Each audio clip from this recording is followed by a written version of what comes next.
But what you're looking for is when these young greens come through, they send out a spike that you can get maybe 5-6 inches out of. Bramble will grow about, I think it's 3 inches in a day, and it's really going for it.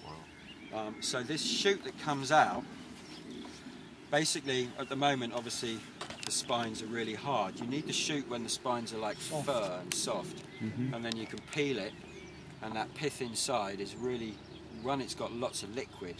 It's not really dries your mouth a bit, doesn't it? Sorry? I felt it dries my mouth out a bit. Yeah, it's a bit drying. This This is basically the plant that should be the national dish of England, I think. You know. 3 times more iron than spinach, 7 times more vitamin C than oranges. Has an interesting thing that it lowers your blood pressure and blood sugar levels. So technically, you should get hungry if you eat this plant. And obviously, you've got to be wary if your blood pressure's. You've got problems with your blood pressure, not to eat too much of it, or at least to test your own tolerance on it.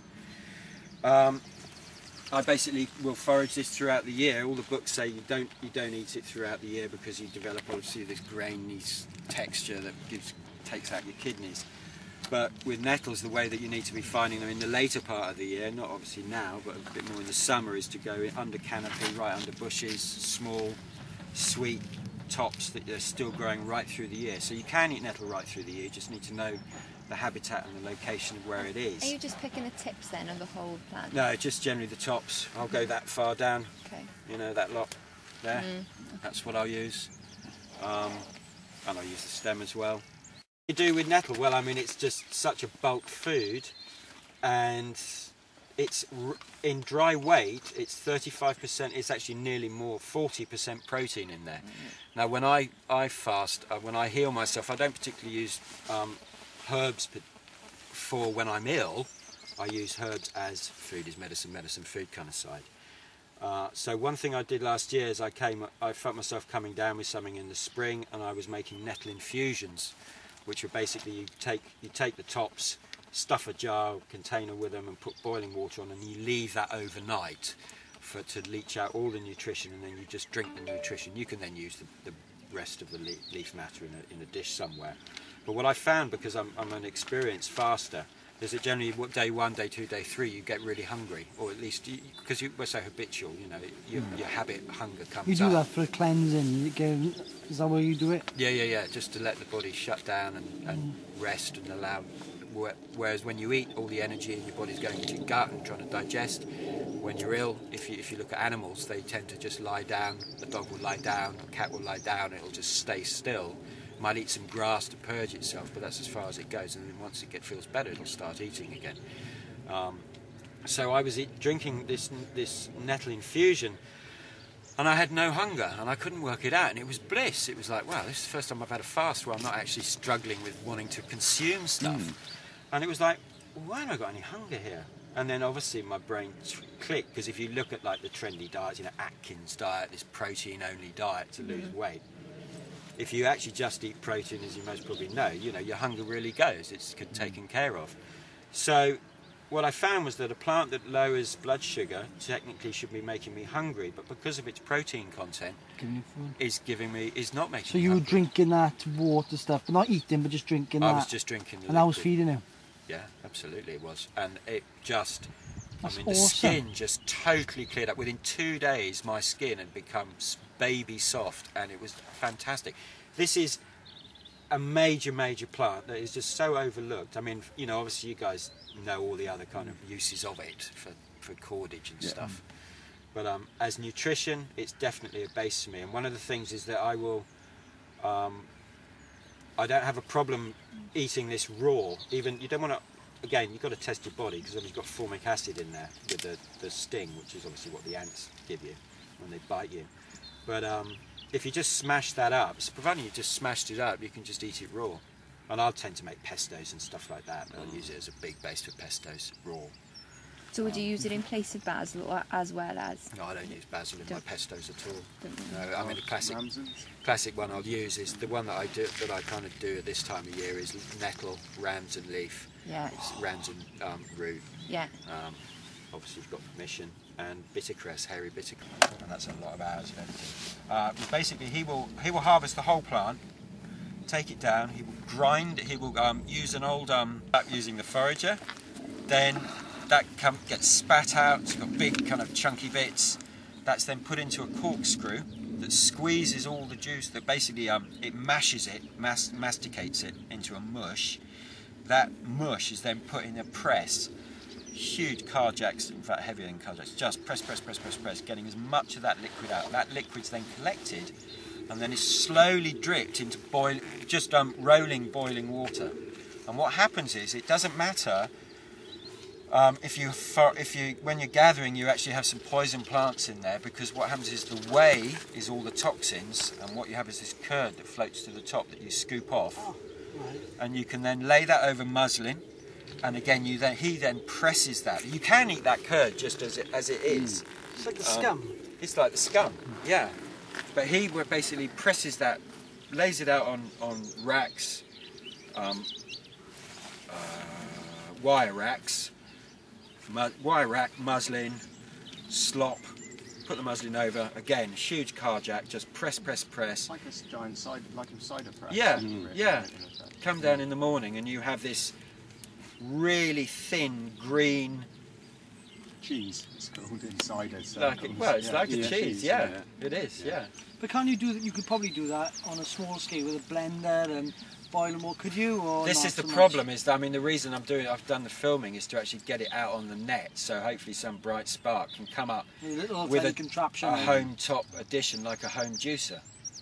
Yeah, because that's what it needs. Nettle cheese. That's almost kind of what it is. It's just really. a leaf protein. Yeah, it Leaf doesn't protein. taste No, of it's anything. not, no, it's I've just got the a friend who's big into prepping and kind of food caching and food storage. That's his kind of skill set, and he's absolutely taken with this stuff for putting it into, because he does he comes up with kind of dried energy foods that you can just lightweight. But there's so much power. with so many different plants that you can just do so much with.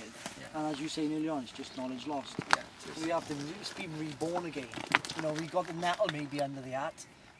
Got the net, in the bag. Nettle's in the bag, and look, It's one of those things where that's okay. We're great on nettle, but we got only like another million to go. Yeah, exactly. the more you start learning, Yeah. the more you realise you don't know about it. Yeah. There is to know. It's like, But from this generation to that generation, if we keep on the same path, we're here now, but it's right up there is where people will have the knowledge again.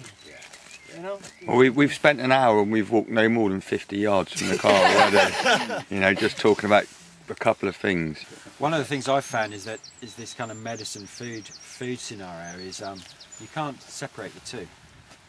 I mean, we've become an isolated culture where it's like that medicine is there, and that's food, and it's like never the twain shall meet, but actually you've got food, medicine, poisons, and they're all in a spectrum.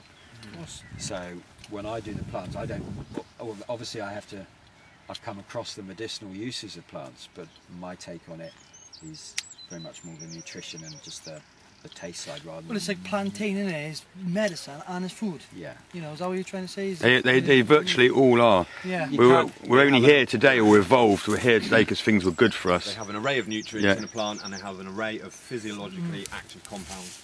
Yeah. So it's like which which I can't even remember. Basically, when you eat cleavers, if you want them at the optimum, you're looking at the first 2-3 inches. That's all, and that's the way that they used to pick them, and they used to grow it as well. It has been grown in monastic gardens, and no, wrong, forget that, not monastic gardens, Paleolithic sites. This is one plant that they think was one of the first cultivated plants, because it tends to be found around sites of human habitation. So when we moved over 8,000, 10,000 years ago from hunter-gatherers over into agriculturalists, they think this is one of the plants that they would have started with, because there was loads of it. It's not just because by people being out hunter-gathering, they come back with the burrs all over them. So could be a perfectly rational explanation it's for going it. to be going round the people. Yeah. They're going to be bringing it. Yeah, could be. First 2 to 3 inches, young growth. After that, in the old kind of history books, people wouldn't bother with it. Spring tonic obviously is good for you. The seed is what I want to talk about, that thing where they say, oh, you can use the seed for coffee substitutes and things. What you've got is you have milk seeds going right through to the dry seed. So the milk is the green seed when it's fresh and young and succulent, and then you go over into the dry seed. the optimum time to get the coffee substitute is when it's going purple. That's from the research that people have done.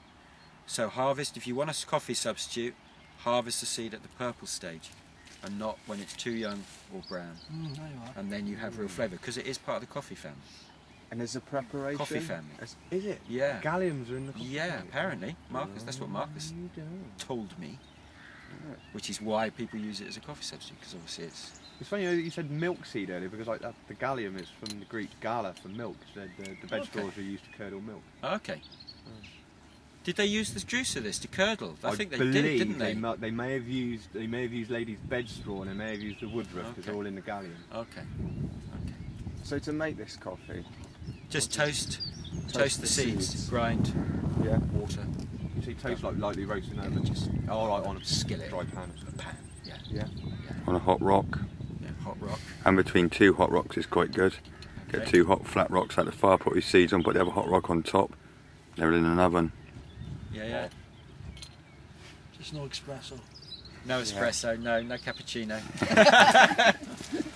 What about a little bit of leaf curd froth on the top though, you know what I mean? Froth will work, yes.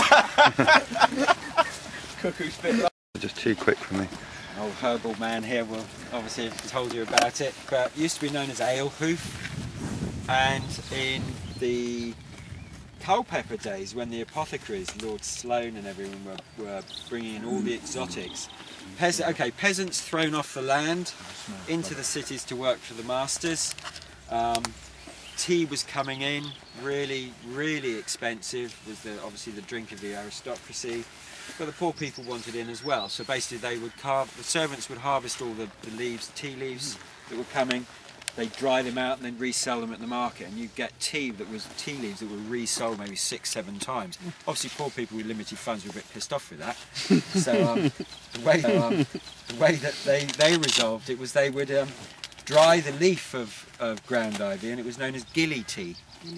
So that's the kind of the uses of it within kind of beverages in Britain, and that was all in London. They used to do that.